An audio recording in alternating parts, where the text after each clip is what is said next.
Entonces, todos los patriarcas y profetas y verdaderos sabios del pueblo de Israel fueron y son cabalistas. Mekubalim en hebreo, es decir, receptores y transmisores de la sabiduría espiritual de la Torá, que llamamos la Kabbalah. ¿Ya? Es decir, tenemos que Moisés recibió la Torá, recibió las tablas, los 10 mandamientos, recibió la Torá, el Pentateuco, recibió la Tanaj, es decir, recibió los profetas y los escritos, ya recibió que se ocupen de estudiar la Mishnah y la enseñanza que viene de la Gemara y que en conjunto forman el Talmud. Y Moisés también recibió la Kabbalah, es decir, recibió la revelación celestial, recibió los secretos de la Torah. Todo esto, señores y señoras, forma parte de lo que es la Torah oral. Ahora, cabe preguntar, en realidad, ¿para qué fue escrita la Torah? Y si tú te fijas, fíjate el contenido. La Torah escrita es un compendio de 5 libros, pero la Torah oral, la recepción oral, pareciera que fuese mucho más amplio. Pero todo está unido a la Torah escrita, ¿ya? Todo está, aunque la revelación y la orden fue una cosa se escribe, pero lo otro no se escribe, lo otro fue transmitido. Por eso dice, Moshe Kibel Torah mi Sinaí, Sará Liye Yehoshua. Moshe recibió la Torah del Sinaí transmitiéndosela. ¿Y cómo se la transmitió? Se la transmitió de manera oral. Y luego Josué, de manera oral, se la va a transmitírselos a los ancianos. Y los ancianos, de manera oral, se lo van a transmitir a los profetas. Y los profetas, de manera oral, le legaron esta sabiduría a los hombres de la gran asamblea. Y así sucesivamente. Después vemos por temas de exilio, la Torá oral se comienza a perder. Y en el primer siglo hay sabios que quieren volver a restituirla y traerla de nuevo en todo su esplendor y en todos los sentidos. Entonces, cabe preguntar, en realidad, entonces, ¿para qué fue escrita la Torah? Como un libro de leyes y preceptos, no lo podemos tomar, no tiene índice, no está claro, no se explica en forma clara. Si tú te quedas solamente con la Torah escrita, la verdad que van a haber muchos cabos sueltos. De hecho, incluso existen preceptos que no figuran en la Torah escrita y que eso te los voy a mostrar. Si nosotros queremos saber qué hacer, cómo son los preceptos y demás, abrimos la Torah oral. Entonces, ¿para qué fue escrita la Torah? Escrita, como le llamamos. ¿Para qué fue escrita la Torah Shevichtav? La Torah escrita. La Torah escrita tiene 3 objetivos. Número 1, para enseñarnos la historia.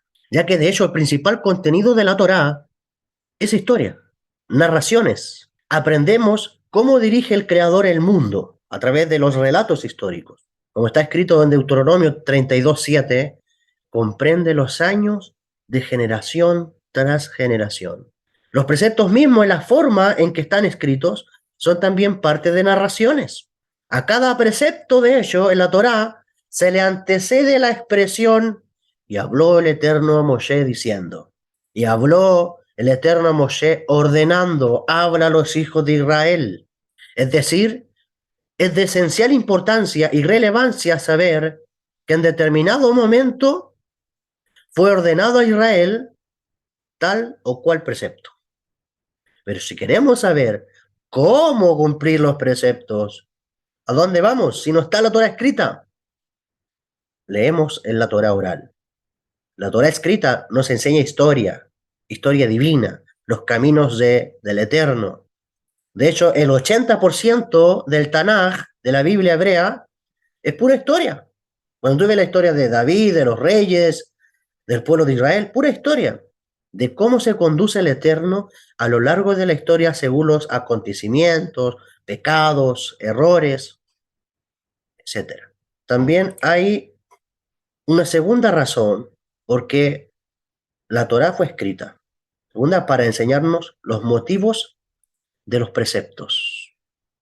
Es sabido que el motivo de los preceptos no nos fue revelado, excepto un precepto. ¿Cuál precepto? La provisión de comer el nervio ciático de un animal. Vamos, ¿qué dice la Torá escrita? En Éxodo, Shemot, capítulo 32, verso 33, mira lo que dice. Por eso los israelitas no deben comer del tendón desplazado, hablando del nervio ciático, que está en el encaje del muslo hasta el día de hoy, porque el ángel tocó el encaje del muslo de Jacob en el tendón desplazado, es decir, el nervio ciático. Entonces, aquí tenemos un precepto, la provisión de comer el nervio ciático de un animal. Ocurrió cierto suceso en la vida del patriarca Jacob, en el cual se enfrenta un ángel y llegando el amanecer, al ver el ángel que no puede ser derrotado, ¿qué es lo que sucede? Le hieren el muslo a Jacob. Y como dice la Torá, y es por eso, por esa herida que le causó a Jacob, que no comerán los hijos de Israel el nervio ciático. Es decir, la Torá nos enseñó con esto la clave para todo el resto de los preceptos.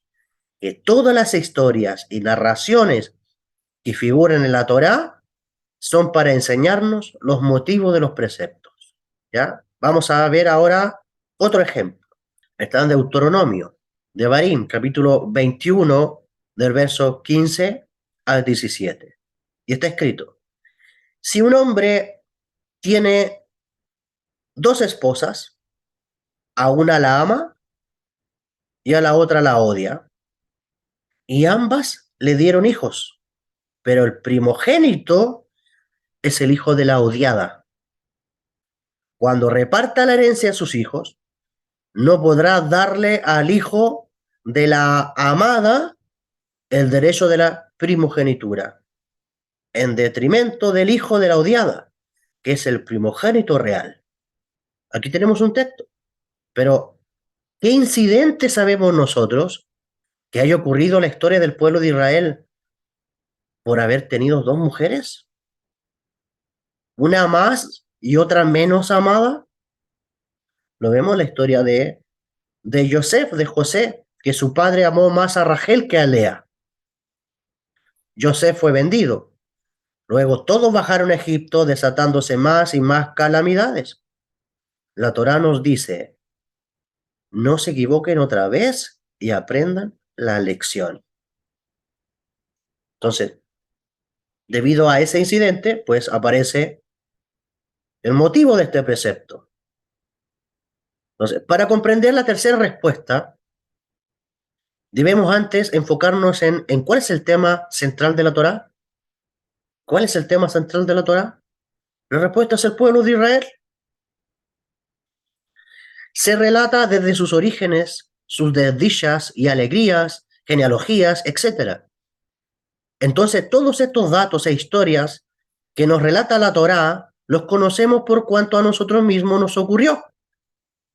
Y de hecho podríamos bastar con una tradición oral viva para saber de todos estos acontecimientos. La historia de los patriarcas, la salida de Egipto, la entrega de la Torá, etc. La necesidad de escribir estos sucesos es justamente para aquel que se encuentra fuera de la tradición, fuera del pueblo. Es decir, que según esta tercera respuesta, la Torá fue escrita justamente para los no judíos,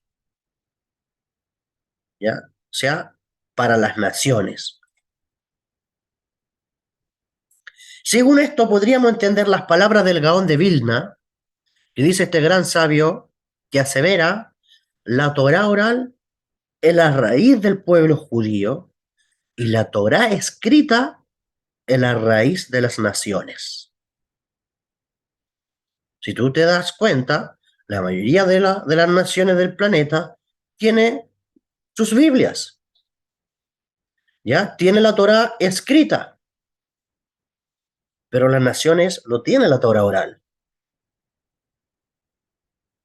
porque la Torá oral es la raíz del pueblo judío.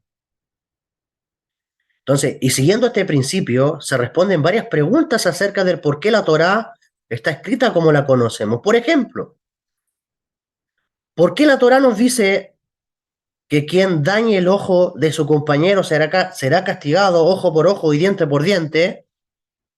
Y más tarde la Torá oral nos explica, no literalmente habla de ojo por ojo, sino el valor del ojo se debe compensar, una indemnización, pero no que si le sacan el ojo a una persona, la otra persona también le tiene que sacar el ojo.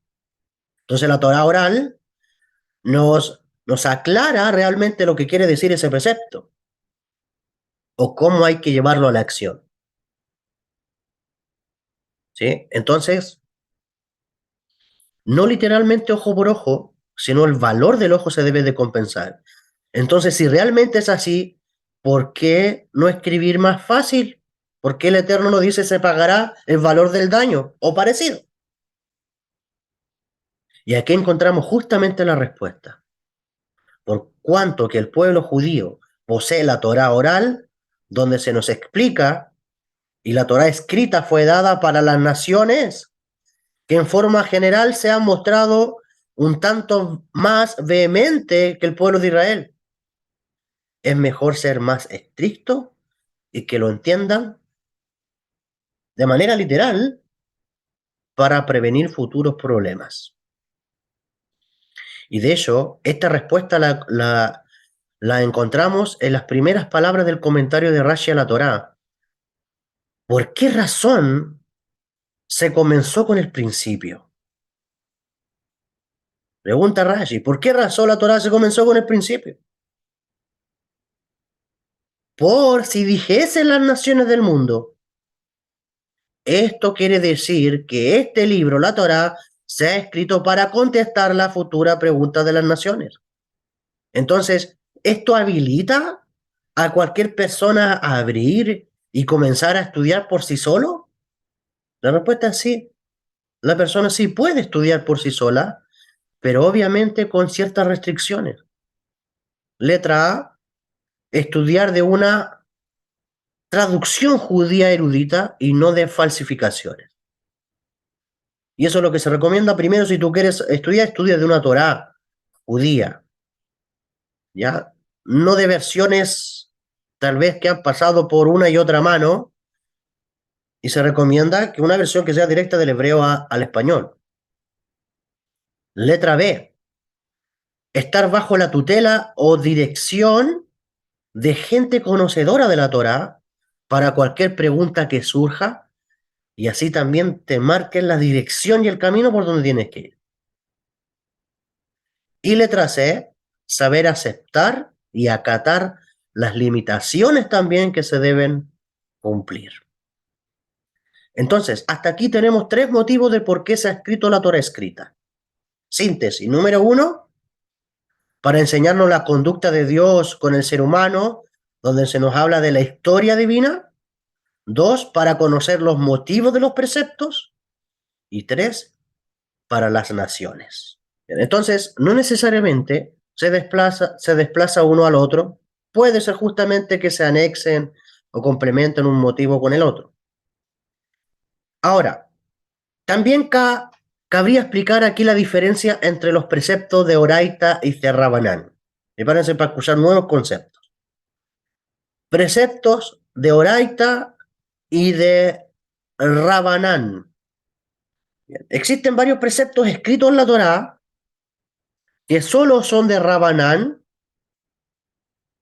y lo mismo al revés, preceptos de Oraita que no figuran escritos en la Torá. Ahora, se suele traducir, cuando hablamos de precepto de Oraita, hablamos de precepto de la Torá. Y cuando hablamos de precepto de Rabanán, estamos hablando de preceptos que ordenaron los sabios. Guarden esos conceptos. Precepto de Oraita, los preceptos de la Torá. Precepto de Rabanán, los preceptos que ordenaron los sabios.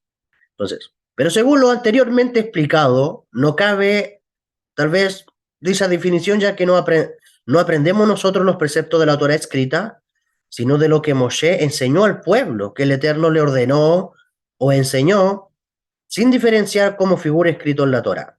Entonces, existen varios preceptos escritos en la Torá que solo son de Rabanán, de los sabios, y lo mismo al revés, preceptos de Oraita, que no figuran escritos en la Torá, pero sí fueron dados por boca del Eterno. Vamos a ir jugando ahora con todo esto. La misbah, el precepto de la ketubá. ¿Qué es lo que es la ketubá? Es un contrato matrimonial, documento legal de casamiento. Y observa, aquí vamos a empezar a mostrar lo que dice la Torá escrita. Éxodo capítulo 22, versos 15 y 16. Dice, si alguien seduce a una mujer virgen que no estuviese comprometida y se acuesta con ella, deberá proveerle un contrato matrimonial como una esposa.